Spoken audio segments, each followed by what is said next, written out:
হাসলে সবাই হাসবো, একটা কিছু করা দরকার।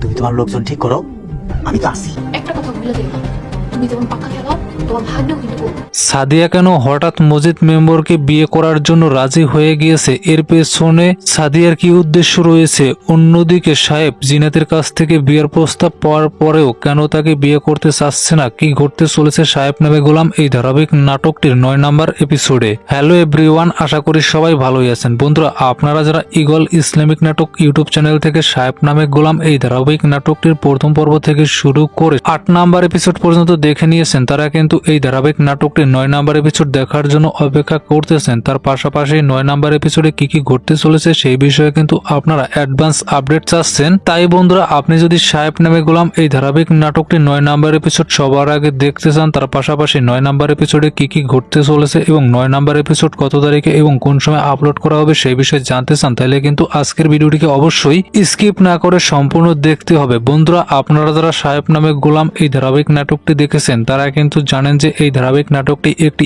ইসলামিক নাটক, যার ফলে এই ধারাবাহিক নাটকটি কিন্তু অনেক সুন্দর। বর্তমানে কিন্তু এই ধারাবাহিক নাটকটিতে আমরা অনেকগুলো ধামাকা ধামাকা এপিসোড দেখতে পেয়েছি এবং বিশেষ করে 9 নম্বর এপিসোড কিন্তু আমাদের জন্য অনেক বেশি গুরুত্বপূর্ণ।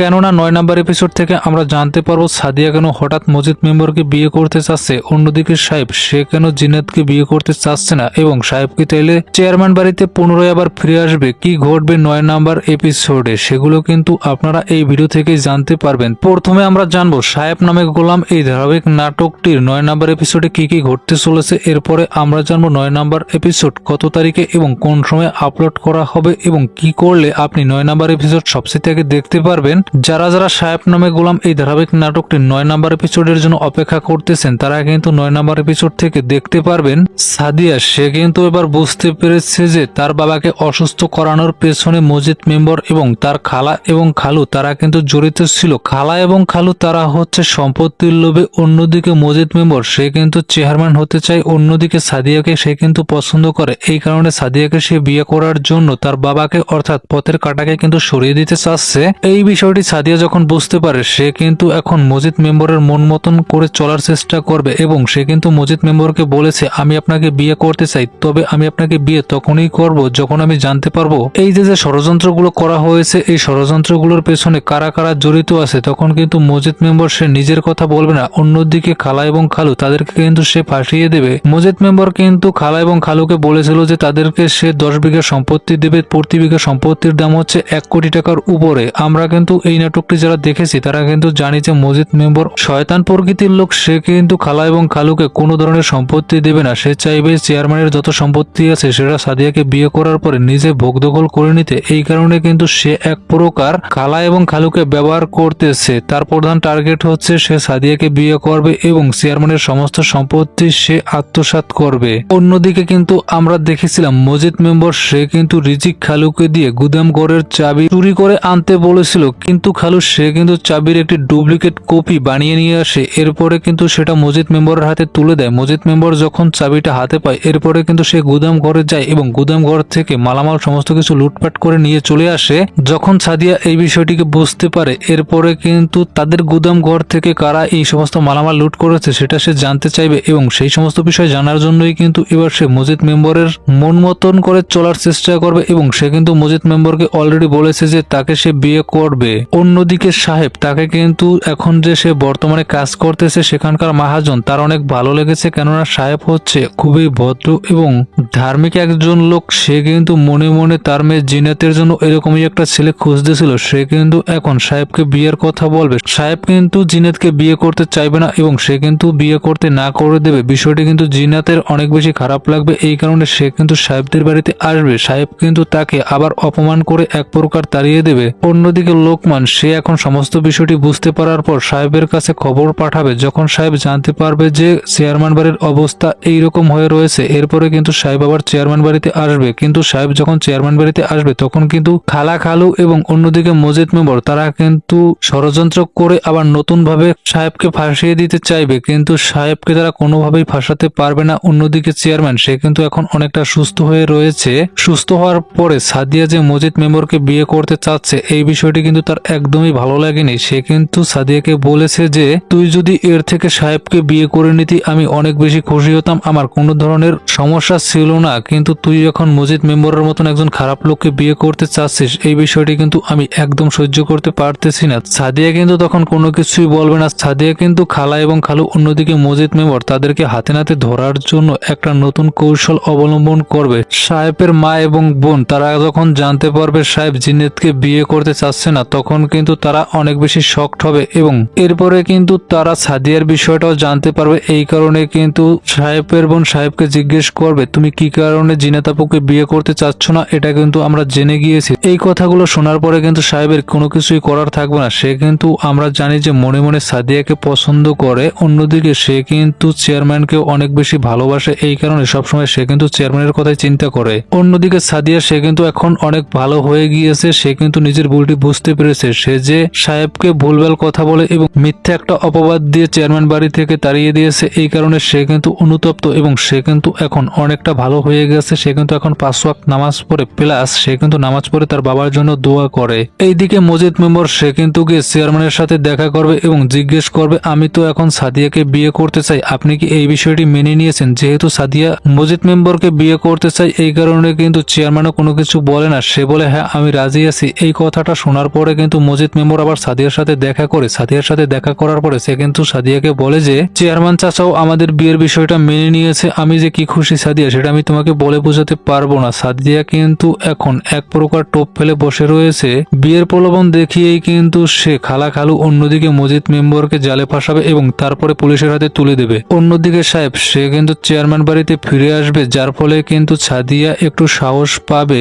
খালা এবং খালু তারা কিন্তু বিষয়টি বুঝতেই পারবে না যে তাদের সাথে কি হয়ে গেছে, কেননা মজিদ মেম্বারও কিন্তু তাদের সাথে বেইমানি করবে এবং চেয়ারম্যান কিন্তু আস্তে আস্তে রিজিক এবং রানী তারা যে শয়তানি করে তাকে অসুস্থ করেছিল এবং সাদিয়াকে মজিদের সাথে বিয়ে দেওয়ার জন্য যে গভীর ষড়যন্ত্র করেছে এই বিষয়টি এখন চেয়ারম্যান আস্তে আস্তে বুঝতে পারবে, যার ফলে কিন্তু সেও তাদেরকে বাড়ি থেকে তাড়িয়ে দেবে। অন্যদিকে জিনাত সেও কিন্তু একটা ভদ্র মেয়ে, তার বিষয়টি তাহলে কি হবে? আমরা কিন্তু দেখেছি যে চাকর লোকমান তার সাথে কিন্তু জিনাতের বিয়ে হবে, সাহেবের সাথেই সাদিয়ার বিয়ে হবে। এছাড়া কিন্তু আরো সুন্দর সুন্দর কিছু কাহিনী আপনারা দেখতে পারবেন। এর থেকে বড় ধামাকা আপনাদের জন্য 9 নম্বর এপিসোডে অপেক্ষা করতেছে।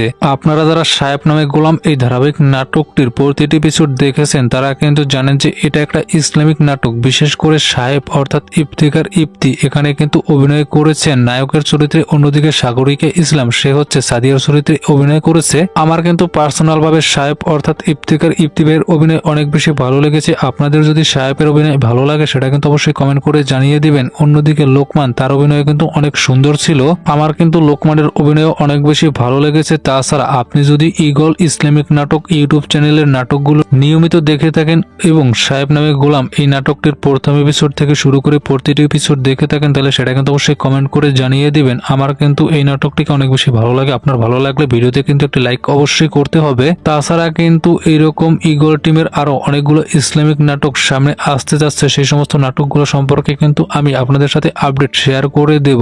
যাই হোক বন্ধুরা, এছাড়াও কিন্তু আমরা 9 নম্বর এপিসোডে আরো কিছু ধামাকা বিষয় দেখতে পারবো। সেগুলো হচ্ছে লোকমান সে কিন্তু খালাকে আগে থেকেই সন্দেহ করত, কেননা খালা যখন থেকে ওষুধ খাওয়াচ্ছে এরপর থেকেই কিন্তু চেয়ারম্যান সাহেব অসুস্থ হয়ে যাচ্ছে। এই বিষয়টি কিন্তু সে এখন একটু নজরদারি করতেছিল। এরপরে সে কিন্তু সাদিয়ার কাছে এই বিষয়টি খুলে বলে যে আমার কোনো অপরাধ নেবেন না, আপনি একটা বিষয় লক্ষ্য করতেছেন কিনা আমি জানি না, তবে এরপর থেকে অবশ্যই আপনি চেয়ারম্যান সাহেবকে ওষুধ খাওয়াবেন, কেননা খালা সে ওষুধ খাওয়ানোর পর থেকেই কিন্তু চেয়ারম্যান সাহেব অসুস্থ হয়ে যাচ্ছে। খালা সে হচ্ছে অশিক্ষিত মানুষ, কি ওষুধ খাওয়াতে গিয়ে কি ওষুধ খাওয়ায় সেটাও সে নিজেও হয়তো জানে না। অন্যদিকে এই বিষয়টি কিন্তু সাদিয়া এখন নিজেও বুঝতে পারে, সেও কিন্তু বলে যে হ্যাঁ এটা তো আমি লক্ষ্য করিনি, এরপর থেকে আমি অবশ্যই বাবাকে ওষুধ খাওয়াবে। লোকমান তুই এক কাজ করিস, তুই একটু খালার উপর নজর রাখিস, যদি তেমন কোনো কিছু দেখতে পাস তাইলে কিন্তু সেটা অবশ্যই আমাকে জানাবি, আমিও নিজের থেকে বিষয়টিকে লক্ষ্য রাখবো এবং এরপর থেকে আমি নিজে বাবাকে ওষুধ খাওয়াবো। অন্যদিকে জিনাত সে কিন্তু পায়ে ব্যথা পেয়েছিল, এই কারণে কিন্তু সাহেব জিন্নাতকে নিয়ে বাড়িতে আসে। যখন জিন্নাতকে নিয়ে সাহেব বাড়িতে আসে তখন কিন্তু জিন্নাতের মা দেখতে পায় জিন্নাত অসুস্থ এই কারণে কিন্তু সে তাড়াতাড়ি ছুটে জিনাতের কাছে আসে এবং জিজ্ঞেস করে জিনাতের কি হয়েছে। তখন কিন্তু সাহেব বলে সামান্য একটু ব্যথা পেয়েছে। সাথে সাথে কিন্তু জিনাতের মা মহাজনকে খবর দিতে বলে। তখন কিন্তু সাহেব বলে কোনো টেনশন করা লাগবে না, সে একটু পরে আরতের উদ্দেশ্যে যাবে, তখন গিয়ে সে সমস্ত কিছু তাকে খুলে বলবে। তখন কিন্তু জিনাত বলে যে সাহেব ভাই অনেকদিন পরে আমাদের বাড়িতে এসেছে, তাকে অবশ্যই কোনো কিছু খেয়ে যেতে বলবে। তখন কিন্তু জিনাতের মা বলে যে বাবা তুমি ফ্রেশ হয়ে নাও এবং উজু করে আসো, আমি তোমাকে খেতে দিচ্ছি, এরপরে তোমার মহাজনের জন্য তুমি খাবারও নিয়ে যেও। এইদিকে সাদিয়া যখন সাহেব বাড়ি থেকে চলে এসেছে এবং প্রতিকূল পরিবেশের শেষে সে কিন্তু এখন আগের থেকে অনেক ভদ্র এবং শান্ত হয়ে গিয়েছে। সে কিন্তু এখন 5 ওয়াক্ত নামাজ পড়ে এবং নামাজ পড়ার পরে সে কিন্তু সাহেবের সাথে যে ধরনের অন্যায় করেছে এই কারণে আল্লাহর দরবারে ক্ষমা চায়। অন্যদিকে তার বাবার জন্য কিন্তু দোয়া প্রার্থনা করে এবং আমরা কিন্তু দেখেছিলাম সাহেব সেও কিন্তু এমনিতেই 5 ওয়াক্ত নামাজ পড়ে এবং নামাজ পড়ার পরে সে কিন্তু তার হুজুরের জন্য দোয়া করতে থাকে, সে যেন সুস্থ থাকে, ভালো থাকে। অন্যদিকে খালা এবং খালু তারা কিন্তু সাদিয়ার সাথে মজিদ মেম্বরকে বিয়ে দিতে চায়। এই কারণে কিন্তু খালু প্রথম সাদিয়াকে জিজ্ঞেস করে তুমি বর্তমানে কি করতেছো, লেখাপড়া যদি না করো তাহলে তাড়াতাড়ি বিয়ে করে নাও, শুধু শুধু সময় কেন নষ্ট করতেছো, এবং তোমার বাবার যত সম্পত্তি আছে এই সম্পত্তিগুলো দেখে শুনে রাখার জন্য অবশ্যই একজন প্রভাবশালী লোকের প্রয়োজন। আমার মতে মজিদ হচ্ছে তোমার জন্য যোগ্য পাত্র। এই কথাটি শোনার সাথে সাথে কিন্তু সাদিয়া অনেক বেশি রেগে যায়। সে বলে যে আমি মজিদকে ভালোভাবেই চিনি, ওর মতন একজন খারাপ লোককে আমি কোনোভাবেই বিয়ে করব না। আর হ্যাঁ খালা এবং খালু আপনারা তো অনেকদিন যাবৎ আমাদের বাড়িতে এসেছেন, প্রায় 2 মাস হয়ে গেছে, আপনাদের কি নিজেদের সংসার বলে কিছু নেই? আপনারা এবার বাড়ি চলে যান এবং আপনাদের সংসার গুছিয়ে নেন। কাল বাদে পরশু আপনারা আমাদের বাড়ি থেকে চলে যাবেন। আমি আমার সংসার ভালোভাবে গুছাতে পারি এবং কি করলে আমার ভালো হবে সেটা আমি নিজেই ভালোভাবে বুঝি। এই কারণে আমার বিয়ে নিয়ে অথবা আমাকে নিয়ে এবং আমার পরিবারকে নিয়ে আপনাদের না ভাবলেও চলবে। এদিকে জিন্নাত সে কিন্তু মনে মনে এখন সাহেবকে পছন্দ করে, যে বিষয়টি সাহেব বুঝতে পারার পরে সে কিন্তু এখন অনেক বেশি রেগে আছে জিনাতের উপর। অন্যদিকে জিনাত সে কিন্তু সাহেবের সাথে দেখা করার জন্য সাহেবের বাড়িতে চলে আসে, যে বিষয়টি সাহেবের কিন্তু একদম ভালো লাগে না। সে কিন্তু জিনাতের মুখের উপর বলে দেয় মালিক এবং গোলামদের মধ্যে কোনো ধরনের সম্পর্ক হতে পারে না, আমি আপনাকে পছন্দ করি না, আপনি আমাদের বাড়ি থেকে চলে যাবেন। এরপরে কিন্তু জিনাত সেখান থেকে মন খারাপ করে চলে আসে। অন্যদিকে সাহেবের মা সে কিন্তু সাহেবকে বলে বাবা তোমার এমন ভাবে জিনাতের সাথে ব্যবহার করা উচিত হয়নি। তখন কিন্তু সাহেব বলে যে আমি যে কাজটি করেছি সেটা ভেবেচিন্তেই করেছি, কেননা এতে আমার এবং জিনাতের প্রত্যেকেরই ভালো। গরিব হয়ে কখনো বড় লোকদের দিকে তাকাতে নেই এবং জিনাতের এর থেকে মঙ্গল হবে এবং মাঝে মাঝে দুঃখ পাওয়ার দরকার আছে, তা না হলে মানুষ বুঝতে পারে না যে কষ্টের কেমন দাম। এই দিকে খালা যখন রাতে চেয়ারম্যান সাহেবকে ওষুধ খাওয়াতে আসে তখন কিন্তু সেখানে প্রথমে লোকমান আসে, এরপরে কিন্তু সাদিয়া আসে। সাদিয়া আসার পর সে কিন্তু খালাকে বলে আজকে দিনে আমি ওষুধ খাওয়াবো। যে বিষয়টি শুনে কিন্তু খালা অনেক বেশি ভয় পেয়ে যায়। সে কিন্তু প্রতিনিয়ত চেয়ারম্যানকে লো প্রেসারের ওষুধ খাওয়াতো, যার ফলে কিন্তু চেয়ারম্যান অসুস্থ হয়েছিল। সে যখন বুঝতে পারে সে ধরা পড়ে যাবে তখন কিন্তু সে যে ওষুধটি চেয়ারম্যানকে সে অতিরিক্ত খাওয়াতো সেটাকে লুকিয়ে ফেলে। অন্যদিকে সাদিয়ার কাছে সে কিন্তু ওষুধের বাস্ক তুলে দেয়। তখন কিন্তু সাদিয়ার প্রেসক্রিপশন দেখে ওষুধগুলো মিলিয়ে নেয়। সে কিন্তু দেখতে পায় সমস্ত ওষুধগুলো ঠিক আছে। অন্যদিকে খালা সে কিন্তু লো প্রেসারের ওষুধগুলোকে খাটের নিচে লুকিয়ে রাখে। এরপরে কিন্তু খালা কঠিন একটা অভিনয় করে চেয়ারম্যানের সামনে, সেটা হচ্ছে সে কিন্তু বলে যে সাদিয়া তুই আমাকে সন্দেহ করতেছিস, তোর মার নিজের বোনকে তুই কিভাবে সন্দেহ করতে পারিস? এরপর থেকে তুই এই ওষুধ খাওয়াবি, আমি আর দুলাভাইকে কোনো ধরনের দেখাশোনা করবো না। এরপরে কিন্তু চেয়ারম্যান সাদিয়াকে বলে তুই তোর খালার কাছে মাপ চাবি। এরপরে কিন্তু সাদিয়া অনিচ্ছা সত্ত্বেও খালার কাছে মাপ চেয়ে নেয়, কিন্তু মনে মনে সে কিন্তু খালাকে ঠিকই সন্দেহ করে এবং খালাকে কিন্তু সে হাতে নাতে ধরবে। এই কারণে এখন থেকে চোখ কান খোলা রাখবে। এরপর কিন্তু খালা সেখান থেকে চলে যায়। সাদিয়া কিন্তু চেয়ারম্যান সাহেবকে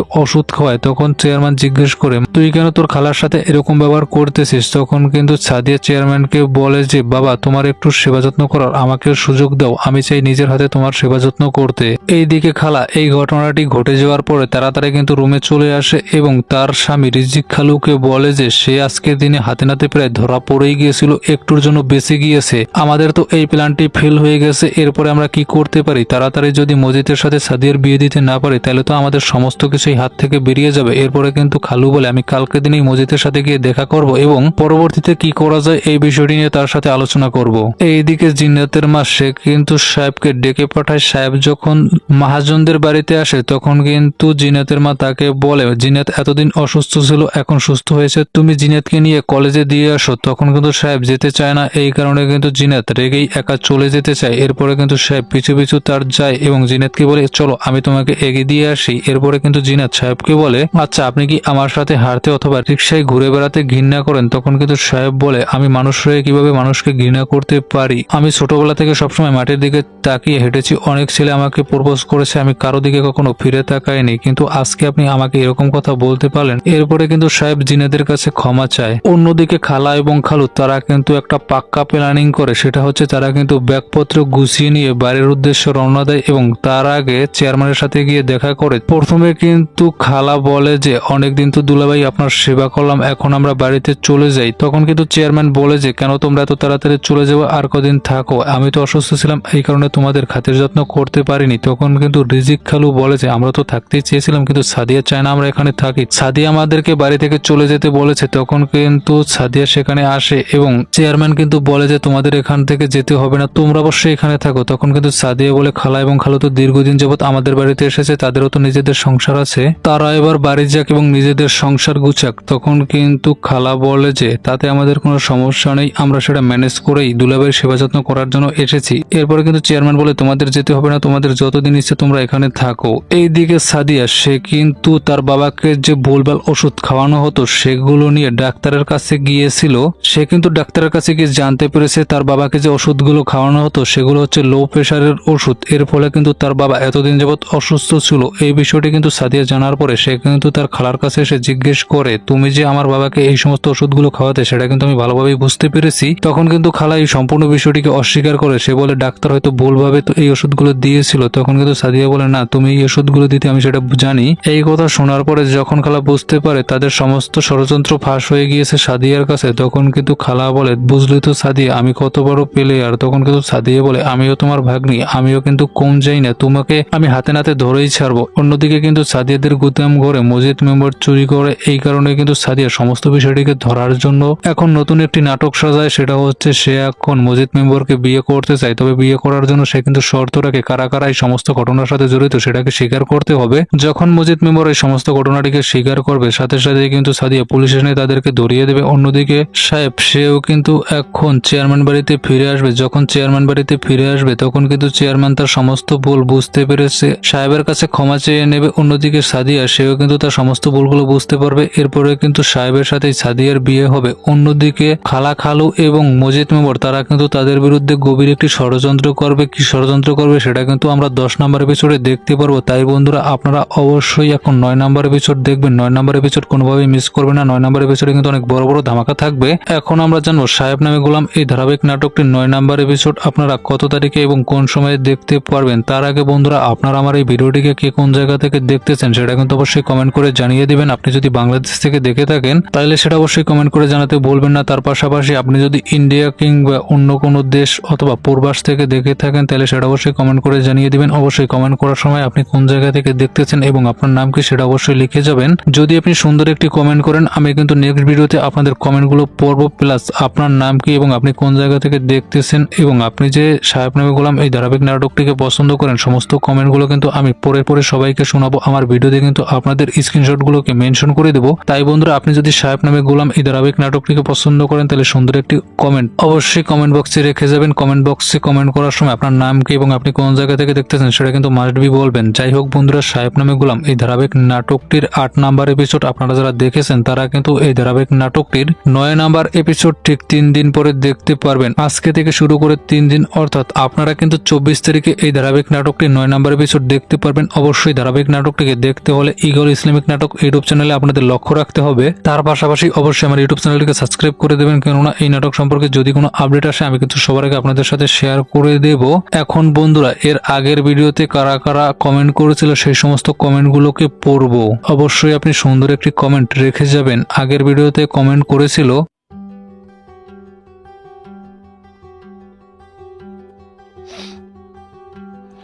বিউটিফুল বাংলাদেশ কমেন্ট করেছে, আমি সৌদি আরব থেকে দেখতেছি। অসংখ্য ধন্যবাদ বিউটিফুল বাংলাদেশ আপনাকে সৌদি আরব থেকে দেখার জন্য। রাশেদ আহমেদ কমেন্ট করছে India very nice Rashid Ahmed Khan. সে বলছে ইন্ডিয়া থেকে দেখেছে এবং তার নাম হচ্ছে রাশিদ আহমেদ খান। আপনাকে অসংখ্য ধন্যবাদ এবং আপনার দীর্ঘায়ু কামনা করছি। এরপরে কিন্তু শামসুল আলম সে লেখছে আমি কাতার থেকে দেখছি। অসংখ্য ধন্যবাদ ভাই কাতার থেকে দেখার জন্য। আপনারা যারা প্রবাস থেকে এই নাটকটি দেখতেছেন আপনাদের সবাইকে অসংখ্য ধন্যবাদ জানাই এত সুন্দর নাটকটিকে দেখার জন্য এবং আমাদের পাশে থাকার জন্য। আপনারা অবশ্যই ভালো থাকবেন এবং আপনাদের দীর্ঘায়ু কামনা করতেছি।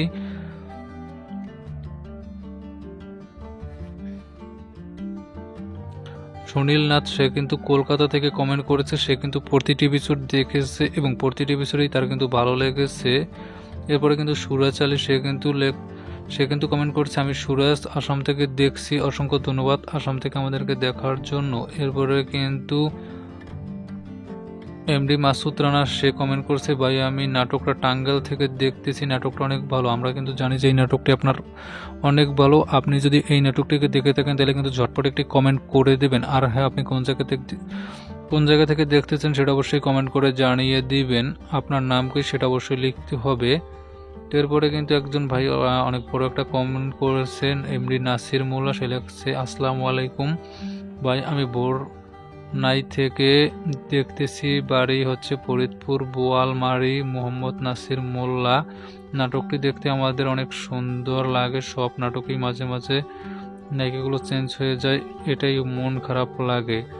তো এই বিষয়টি কিন্তু আমাদের অনেক বেশি খারাপ লাগে, কেননা আমরা একটা নাটকে যে চরিত্রগুলো অভিনয় করে সেগুলো দেখতে দেখতে অভ্যস্ত, হঠাৎ যদি সেই চরিত্রগুলোকে পরিবর্তন করা হয় সেটা কিন্তু আমাদের যারা দর্শক আছি তাদের উপর অনেক বেশি ইফেক্ট ফেলে। ইগল টিমের এই কাজগুলোর উপর একটু নজরদারি করা উচিত। যখন একটি কাজ করা হবে সেই কাজটি যতক্ষণ পর্যন্ত শেষ না হবে ততক্ষণ পর্যন্ত জানি অন্য কাউকে আর না নেওয়া হয়। তো নাসির মোল্লা ভাই আরেকটা কমেন্ট করেছেন, আমি দেখতেছি বরনাই থেকে হচ্ছে ফরিদপুর, এই গোল টিমের নাটক আমার দেখতে খুব ভালো লাগে। সমস্যা একটা, ইগল টিমের নাটকের নায়িকা সেন্স এবং নায়ক চেঞ্জ হয়ে যায় এবং এমন সময় চেঞ্জ হয় নাটকটার সৌন্দর্য নষ্ট করে দেয়। তো ইন্ডিয়া থেকে আব্দুল মজিদ, সুন্দর লাগছে, অসংখ্য ধন্যবাদ আব্দুল মজিদকে। এমডি মোস্তাফিজুর রহমান লিখছেন, ওকে, আপনাকে অসংখ্য ধন্যবাদ। কুড়িগ্রাম পূর্ব বর্ধমান অর্থাৎ কুসুমগ্রাম, তো ইন্ডিয়া থেকে কুসুমগ্রাম থেকে দেখতেছেন হচ্ছে আমিনুর রহমান। তো আমিনুর রহমান ভাইকে অনেক ধন্যবাদ। একজন ভাই কমেন্ট করেছে, এমডি এম শাহজাহান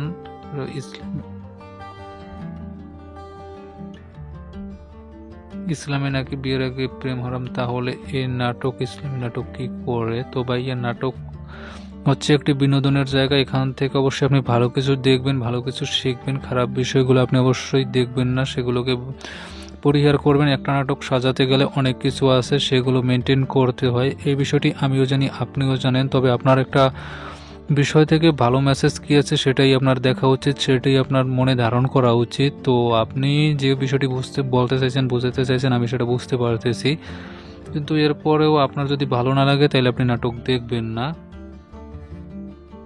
আমি সৌদিয়া থেকে দেখেছি, কেরানীগঞ্জ ঢাকা থেকে। হ্যাঁ, এম আলামিন কেরানীগঞ্জ ঢাকা থেকে দেখতেছে, তাকে অসংখ্য ধন্যবাদ কেরানীগঞ্জ ঢাকা থেকে আমাদের সাথে যুক্ত হওয়ার জন্য। তো শফিক আলম, কোনো নাটকে বেশি পর্বতে ভালো হয় না, সর্বোচ্চ 10 থেকে 12 পর্ব একদমই কোনো জিনিসই ভালো না। তো সে বলতেছে এই নাটকটি যেন তাড়াতাড়ি শেষ করে দেওয়া হয়, আমি চাচ্ছি নাটকটি শেষ করানো হোক। এমডি মিজান সে কিন্তু কমেন্ট করছে, আমি সব দেখছি, সব দেখবো। আমিও কিন্তু ভাই সবগুলো এপিসোড দেখেছি এবং সামনে যেগুলো এপিসোড আসবে সমস্তগুলোই দেখবো। কারা কারা আমাদের মতন সমস্ত এপিসোডগুলো দেখেছেন সেটা কিন্তু অবশ্যই কমেন্ট করে জানিয়ে দিবেন। আমি আমার মতন একজন অন্ধ ভক্ত পেয়েছি। আমি কিন্তু ইগল টিমের এই নাটক না